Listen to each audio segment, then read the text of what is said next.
Hello everyone, I'm Ivan Zulu. I'm a medical doctor from Cameroon and a Mandela Rhodes Scholar class of 2022. I started this series of videos to share my experience applying for the Mandela Rhodes Scholarship. And in the previous video, I gave a summary of what the scholarship is all about. And in this video, I'm going to reply to some frequently asked questions about the scholarship and share some tips I think are important to know when choosing your referees for the scholarship application. So the first question is when to apply for the scholarship, and the answer to this question is found on the official website of the foundation. I'm going to add a link to the website in the description of this video, so you can always visit the website to know when the scholarship will be launched and when to apply for the scholarship. The next question has to do with what does the Mandela Rhodes Scholarship covers in terms of funding. So before answering this, you need to know that the Mandela Rhodes Scholarship is a fully funded postgraduate scholarship, and it is open to individuals who would like to study in a South African university. So in terms of funding, it covers, it covers your school fee and your registration fee. It covers your accommodation and meals. You also have personal allowances. It covers your medical aid or medical insurance. You also have study material that it covers. You have some funds allocated for your study materials, and also research allowances for your research during your period as a scholar. The scholarship also provides you a flight ticket, economic flight ticket from your country to South Africa, and from South Africa back to your country at the end of your studies. These fundings will really make you to study in a very good and conducive environment. You will not need to bother about finances are involved with your studies, and your school fee and registration fee, the foundation pays it directly to your institution of studies.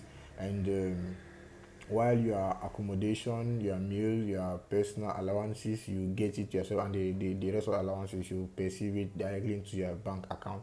And they pay your accommodation and meals 2 times a year throughout your period as a scholar.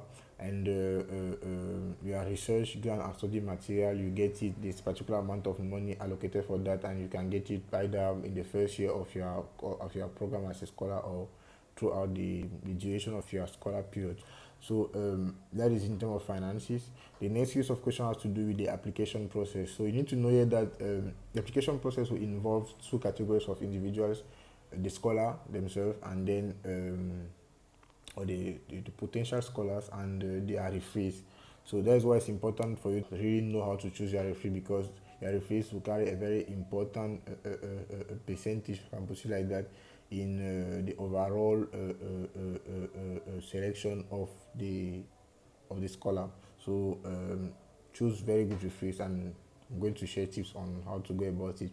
Now, the scholar will provide personal statement and essay. There's a team per year, so the foundation will share the team on the website, and then you can write an essay on that and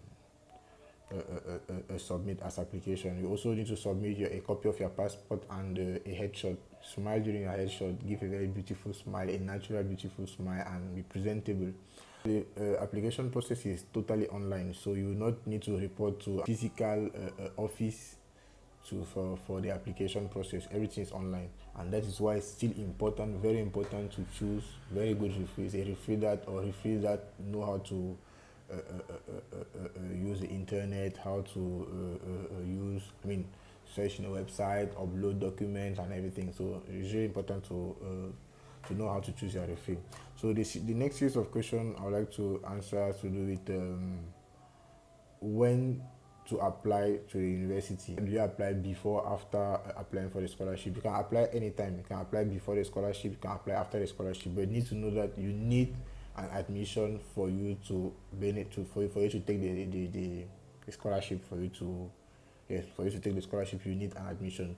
If you don't get an admission, you can't get the scholarship. Even if you are being selected as a Mandela Rhodes Scholar, if you don't succeed in getting admission, you might see your scholarship being taken away. The scholarship is open to individuals aged above 19 years of age and below 30 years of age.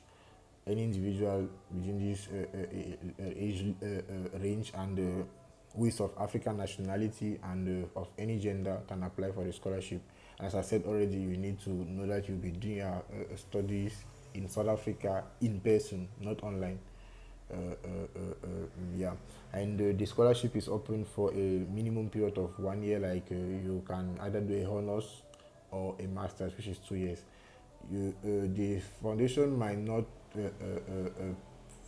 pay your studies or give you allowance as a scholar for 3 years, but there can be some special consideration depending on what is going on, and you might, if you need more than 2 years to complete your course, you can always get to discuss with the foundation and try to see how to go about it. If they found you eligible for a third year course, good, they will provide, but mainly it's for 2 years program maximum.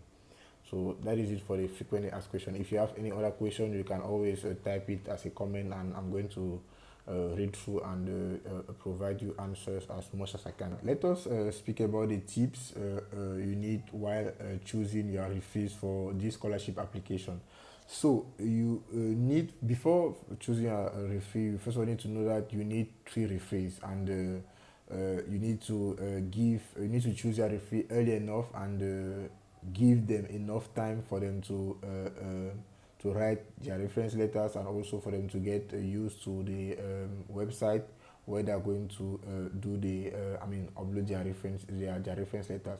Any referee you choose needs to be somebody who is versed, or who is at ease with ICTs, and who knows how to use a computer, who knows how to open emails, who has an email address, who knows how to open emails, who knows how to reply to emails, who knows how to follow instructions. Once you have that at the back of your mind, you can easily choose. Those are some preliminary things to have to choose a referee. Then you need to understand the reason why you need referees. And the reason why you need referees is because, for this scholarship eventually, is because this for the your referees will be like these individuals that are going to show, or that are going to demonstrate to the foundation that you already possess or you already embody, or you embody the pillars of the scholarship. And we shared these pillars in the first video, which are leadership, education, entrepreneurship, and reconciliation. So and the importance of these pillars is to provide Africa with as well as the importance of the scholarship. So these pillars somehow they give you the raison d'etre of the scholarship, which is to provide Africa with outstanding leaders that are going to be instrumental for the sustainable development of Africa. So this is why you need referees. Referees are those people that are going to demonstrate, that are going to show that you embody these qualities, that you have these character traits, and that you are this person that is going to be who is somehow you are potentially an individual who is going to be important for the sustainable development of Africa. So that is why, or this is why, or this is the work of the referees. So now, once you have this at the back of your mind, you can now easily choose your referees. You need to subdivide your referees. Since there are 3, you need to subdivide them. You need to choose them depending on some special consideration, some special allocation, if you can put it like that. And the first one referee will be in charge of providing the foundation with more information about you at your undergraduate level. So it needs to be somebody who was actively involved in your undergraduate, either as a teacher, as a lecturer, as an instructor, or a supervisor. So it's important to have one like that. The next person needs to be, or the next referee needs to be somebody who knows about your community involvement, who knows about your work in the community, and who somehow has supervised you, or who has seen you working in their community, and who really knows more about your community involvement. The third person needs to be somebody who is involved in your field of studies, like somebody who is involved in a field in which you would like to be, in which you would like to contribute to the sustainable development of Africa.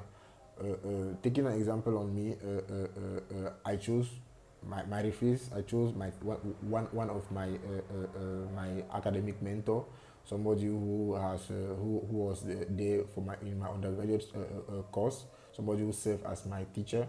I chose the second one was I took somebody who is involved in my community work.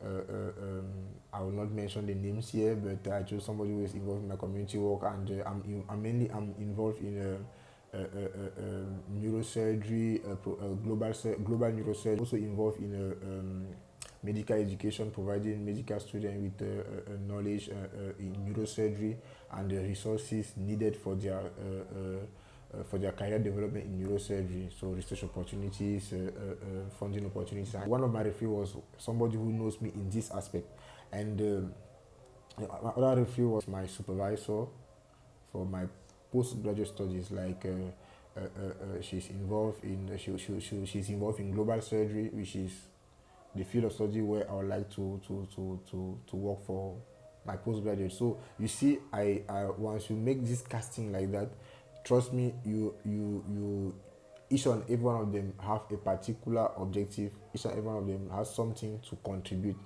to your application. And what you also need to know is that these individuals, these refugees you are choosing, need to be people that know what the Mandela Rhodes Scholarship is all about. What is the objective of the scholarship? Because they need to have this at the back of their mind while writing your reference letters. So once you have your referees, you now need to make sure that what they are saying is coherent. What anything they are saying about you is coherent, and subdividing your referees into the different categories is really going to help them to be coherent, because somebody will be involved in speaking about you in the academic milieu, in the academic sphere, how you were doing in your undergraduate in terms of performance, in terms of your interaction with your mates, your interaction with your community. Another person will be in charge of speaking about you in terms of leader, how you were involved in the leadership aspect for a particular cause that is going to be important for the sustainable development of Africa. While another referee is going to be speaking about you already being involved, actively being involved in contributing to the development of Africa in a particular field of studies. So it's really important to subdivide your referees in this form, and then they need to be coherent, as I already mentioned. And what you need to know here is that it's important for them to be original. You see, it's important for them to be original, and to speak about you, as I already said, with at the back of their mind, mentioning the qualities that the Mandela Rhodes Scholarship is looking for in each scholar. So once you once you use these tips, I think you have the best referees for yourself, and your application is really going to be strong enough. So thank you very much for following till now. In the next video, I'm going to share tips on how to make a good personal statement, and also how to go about writing the essay for this scholarship application. If you enjoyed the video, if you found this video interesting and important, you can always give a thumb up, and share it with any individual you think this video is going to help. Thank you again for following the video, and see you next time. Bye bye.